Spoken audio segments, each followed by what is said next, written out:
Varshini. Hi, Yeah, how are you? I'm good, thank you. Yeah, welcome to the Global Virtual Summit 2025, Varshini. Thank you. Yeah, and before starting your session, I want to introduce you to our audience. Varshini is an award-winning leader in UX marketing with over 12 years of experience transforming digital experiences across web, mobile, and AI platforms. She is a founder and CEO of VDS Digital Agency and the UX Marketing Institute, leading advancements in user-centric digital strategies. Known for blending design, business, and marketing expertise, she crafts impactful campaigns that drive lead generation. Her unique approach integrates deep user research, creative problem solving, and technical knowledge to evaluate brands. Also serves as a mentor and advisor, guiding teams towards shared success and is fluent in both English and French. Yeah, that was a really great bio, Virginie, and the stage is all yours. Thank you, I appreciate it. So, welcome everyone. I see a lot of people are joining, so thank you for joining me this morning. If it's the morning for you, it's the morning for me. So, I'm based in Washington, D.C., and I will present you today what I call UX marketing. So, I'm Jeannie, I own a marketing agency in Northern Virginia. And it's been 3 years and a half, and it's been about a year and a half that I created what I call UX marketing, which is something brand new. It's how do we bring user experience into marketing, which will make a lot of sense. It's not complicated, and I will just present you that today, and I will present you this in a way that how it empowers women, because it's a women's summit, to build your own brands. So if you are building a brand, if you have a business, if you have anything, even a hobby, and you want to show it to the world, that's exactly what UX marketing is for. So when I'm sharing, when I'm going to talk on my presentation, I'm not going to see the question, but please ask questions. I'm going to check and I will answer a question at the end. I have some time. You have also links, and I will share also so there is a chat, and I share the links in the resources so you can fill a form and download the presentation. So all the presentation will be downloadable at the end. All right, so a little bit about our agenda. So, what we will learn, women in business, a little bit about my story, women in branding, how do we market differently? If we do, what is UX marketing, how it can work for us, real example, and how to get started with your own brand. So first, in reality, so we are not a lot in business. I mean, I know a lot of women who have actually businesses, but we are still very. It's not general. Most of the women who own businesses don't make that much revenue. It's harder, even for me. I see that it's always harder, harder to get clients, harder to get known, harder to get funding. So there are some PAs and gaps for women entrepreneurs. So that's what this summit is for, and that's hopefully what we are trying to solve with all this. Um, so first, my story. So I created this company 3 years and a half ago. It's not my first company, but still, it's hard. Branding is a struggle. It's like you have to create a lot of things. You have to just get out there, and when you have a brand new company, it's difficult. So I launched VDS in October 2021. First, I was UX focused, more designer, and slowly I switched to marketing because the demand was there. I developed UX marketing, which is not a rebrand. It's not the name of my company. It's just a methodology that bring UX with marketing. And then I built a tool for that to work with my clients. My main client is a company who work for the US government to help military relocating. So I work for companies who need from their customer high trust, which is why I created UX marketing, because it's you can do marketing, but what is very hard is to get the trust of the people to use your services and product. And that's when you really need a marketing that is trustful, and that a marketing that people can rely to. It's not a lot it's funny because people are like, okay, you do marketing, can you do an ad for me? I was like, yeah, I can do ads, but ads is not, it's okay, but first it's not organic, so you have to pay a lot of money, and it's not like long term. So really having a thing that you can rely on long term and just set in place and just keep, keep doing your job, because your job is not doing marketing, your job is something else. So I also spoke. So I developed that. I work for so military, healthcare, and tech mostly. Um, I have a client who have a fashion brand, luxury fashion brand. So I'm really open to every type of clients, but that's sort of the clients I'm getting. I work mainly for referrals. And in March, I spoke at the 𝐑𝐶XO conference, which was another conference. That was my first speaking event, whereas I got an award. So it was pretty cool. And then I was like, okay, this is great. And I want to do more speaking events. So that's sort of also why I am here. Um, I see time is running. So, women in branding. So, how do we brand differently? I think we have a natural empathy driven communication. We already use storytelling a lot as women, and we tend to market with authenticity. So we focus on long term. So women are naturally like tend naturally to have all the assets to work with the UX marketing, and that's a good thing. So men are often like very focused on the metrics and the analytics and the results, which is important. Data is very important, but they forget like the emotional part, the trust, the relevance, the clarity. So UX marketing is user experience marketing, so it's really placing the user at the center of your strategy. So really important, it's in the word, the user in the center. So use your empathy, use your storytelling, and bring clarity to your marketing. It's great because I repeat I say that and then I read my screen and I'm like, okay, that's what I say. So empathy, clarity, audience, journey mapping. We want not virality. We can get virality. That's good. When one post I do is getting viral, I'm like, oh, this is great. We have so much click on that one. But this is not really what you are looking for when you have a company. You don't want one post to go well and then people to forget about you. What you want is a lasting connections.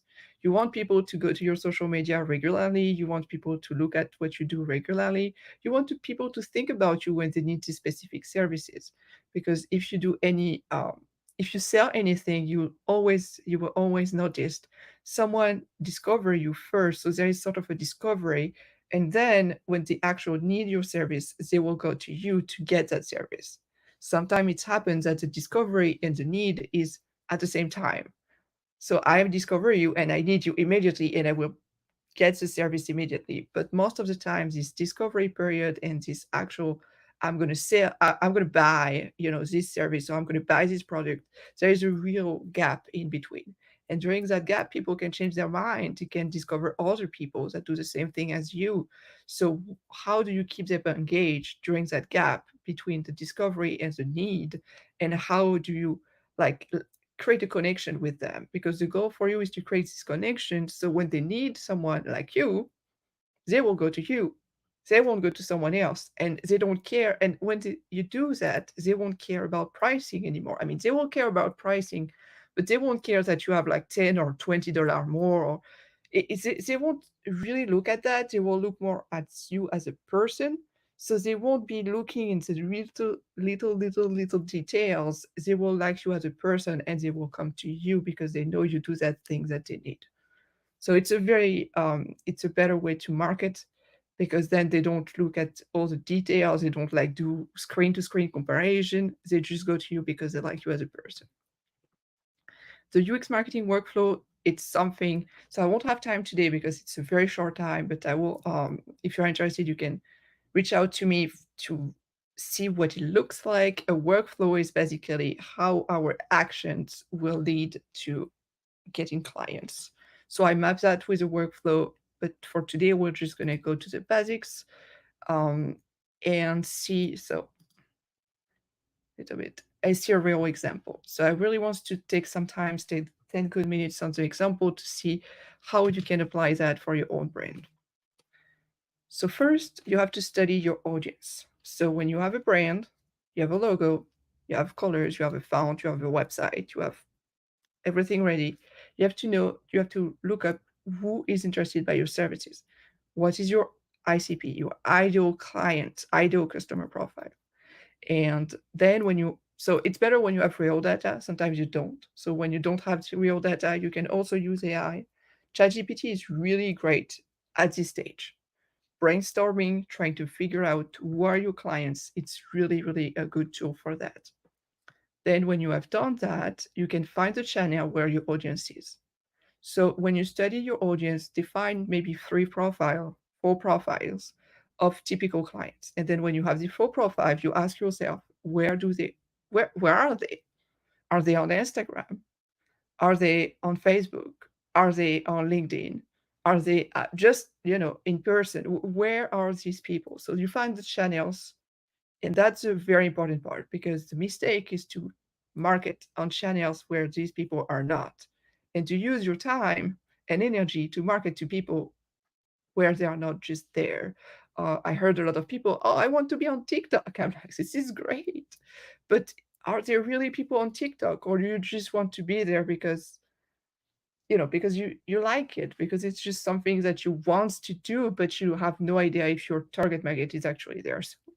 So I really think it's important, especially with small budget, to find the channels, to find exactly the channels you want to be. You select like 3, you select 2. You don't have to be everywhere. You just have to be where your audience is. Then when I create, especially for social media, for blogs, for every content I'm creating, I'm focusing on one topic per month. And this is great because we have only 12 months in the year. So you have to find 12 topics. 12, it's good. It's not too small, it's not too much. It's a good number of topics you have to find. So you find a topic for each month.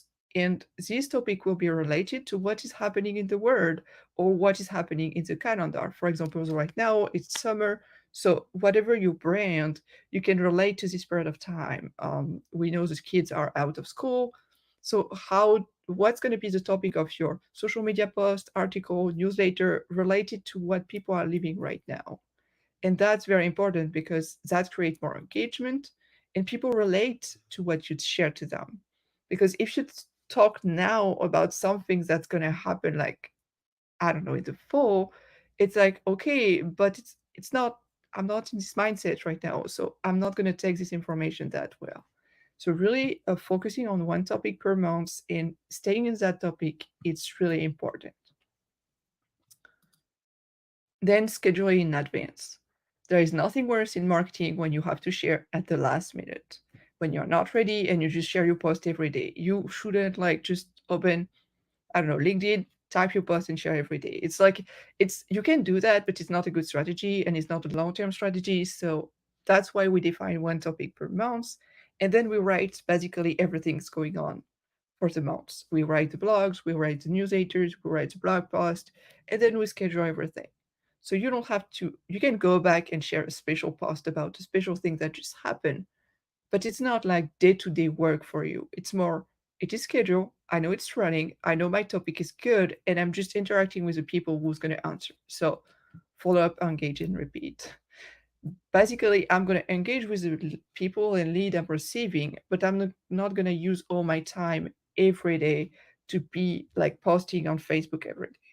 I cannot do that. I have like 6 clients at the moment, and I cannot share on 6 multiplied by 3 or 4 social media every day. So everything is scheduled in advance, and we have engagement, of course, every day, but it's not something we need to address immediately. And there is really an exchange and an engagement through time. So the positive outcome of doing things like this and really going back to one topic per month is to have trust, credibility, and a steady growth. Because people know you are consistent, you are relevant, and you just keep sharing important information and information they like, so they like you. To go into the detail, just 2 minutes. If you schedule like for social media, I always have the question how much. Usually I schedule 3 to 4 posts per week.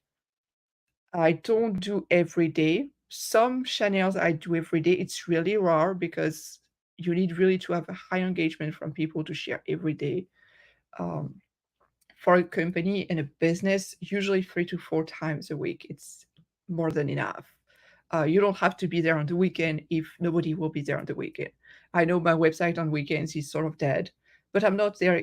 I'm not here either. So it's like my company, because it's a B2B, it's really business to business, is more working during the weekdays, and that makes all sense. And I'm not trying to bring people back from being at the beach to look at marketing on weekends. It's completely stupid. So my company is more active on Monday, on Tuesday, and on Thursdays, and then it's sort of dying during the weekend, and then it's coming back. So that's very important when you schedule your social media. Think about when your audience is there. If you have like a brand, a fashion brand, it's a reverse. It's like people are more willing to buy products during the weekend. And how to start, and that's going to be my last slide, and I'm going to take some question after that. So if you want to start typing questions, I'm going to start to answer um, the step by step. First, create your brand kit, making sure you have the brand here. Without a brand kit, I usually don't get started with people. It's easy right now. You can just go online, you create your brand. You just have to have a little logo, a voice. You have to define a colors, font. Define all this because that's what is consistent. If you go to my social media, you will see I'm using all the time the same color, all the time the same font. It's just also free me some peace of mind because I know what I'm going to use. If you use Canva a lot, this is made in Canva, you can define your brand kit. It's very useful. And then everything you create, you just apply it. Easy. And you will make sure people know it's you. Because there is nothing worse than having a blue post, having a yellow post, having a green post. And then people are like, is it the same person? Really?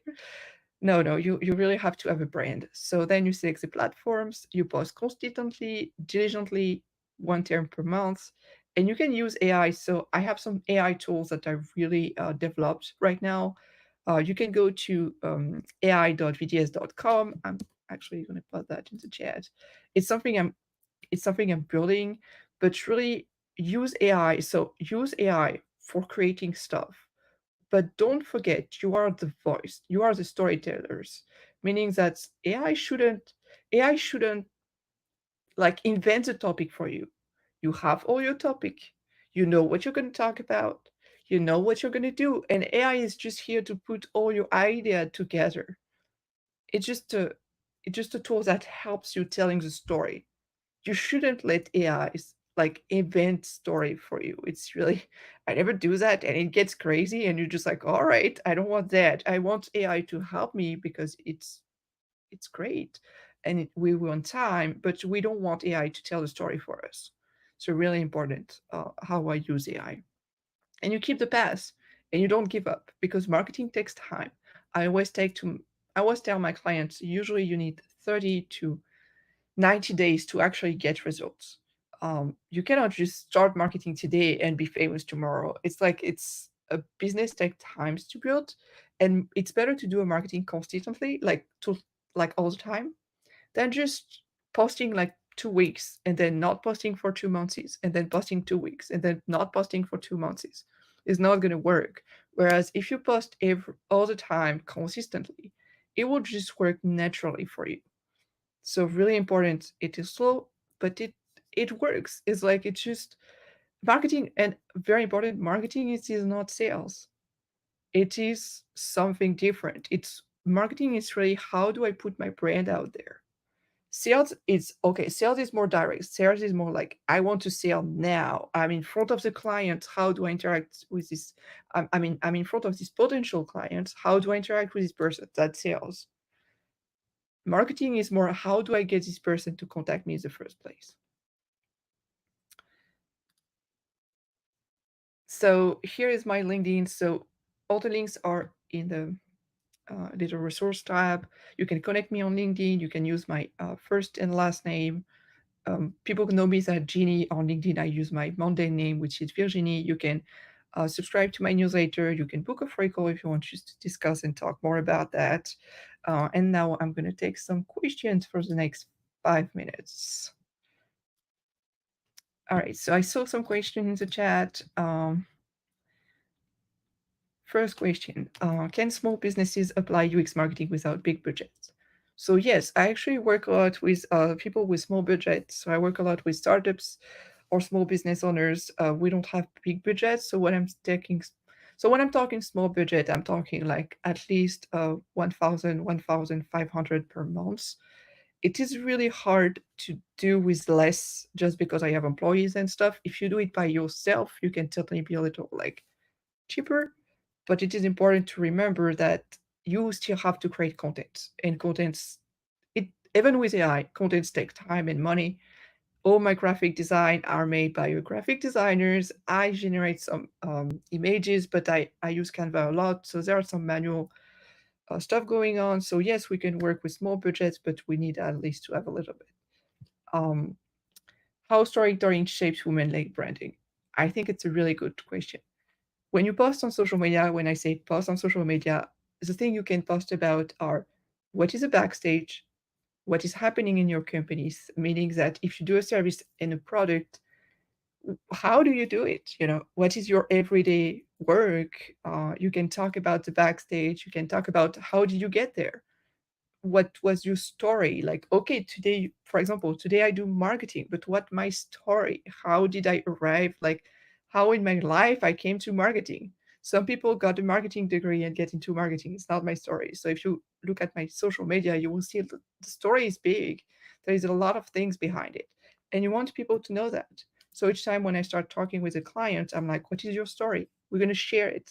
Where did you go? We're going to share it. So really, story will help you a lot, and a lot of really good women brands are using storytelling. So as a woman, people will like to see you, will like to like would like more interactive with you. So use that at your advantage to share with others.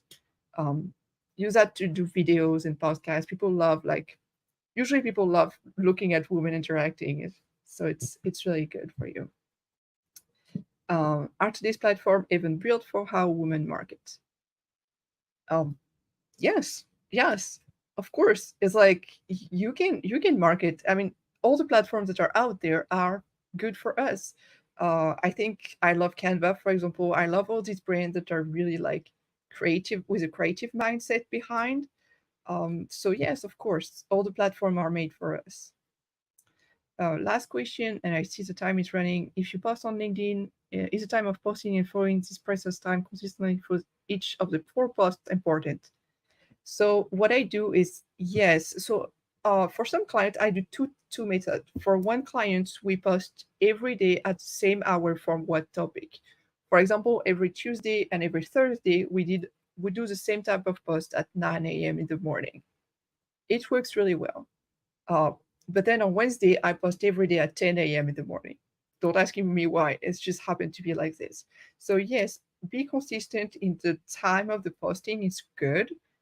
I won't say don't post every day at 9. Try to also figure out which day people are earlier on their computer. For example, at the beginning, if you are business to business on LinkedIn, at the beginning of the week, people will be more aware at 9 a.m. If you post on Friday at 9 a.m., I think it's a little too soon. People want their coffee on Friday at 9 a.m. So think about that when you post. Think about when people are available. It's probably earlier at the beginning of the week, later at the end of the week. Also, a really good time to post on LinkedIn. So, a really good time on LinkedIn, it's in the morning between 8 and 10. And then after, like, during the break between 12 and 1, just when people like go for food and will connect on social media.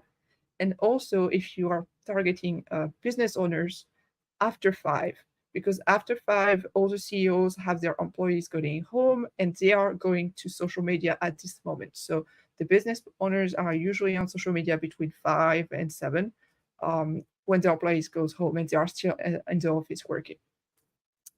So that's gonna be it. I'm sorry, time is it's really short. So I hope you got all the information you wanted. You can reach out to me directly at Jenny@vdsdigitalagency.com. You can connect to vdsdigitalagency.com/women-rise-2025. There is a form, you fill it out, and then you download directly this presentation. So you have all the steps, you can go back to it, and you have a little certificate of participation. Sorry. I'm sorry, it was really, really fast. I usually hope to have an hour, but thank you for being there. Again, consistency, and keep engaging, create your brand. It's working, just takes time. Yeah, thank you. I see the Melinda is It's back. Jamie. Yeah. Thank you so much for your valuable talk, and you delivered this talk with a great energy. Really appreciated. Thank you so much, and we got all the answers for our audience. Thank you so much. Thank you. And be on the backstage, and please join the next session. Okay, Yeah. I will stop sharing. All right. How do I go back to backstage? We can end your session. Okay, thank you. Bye bye.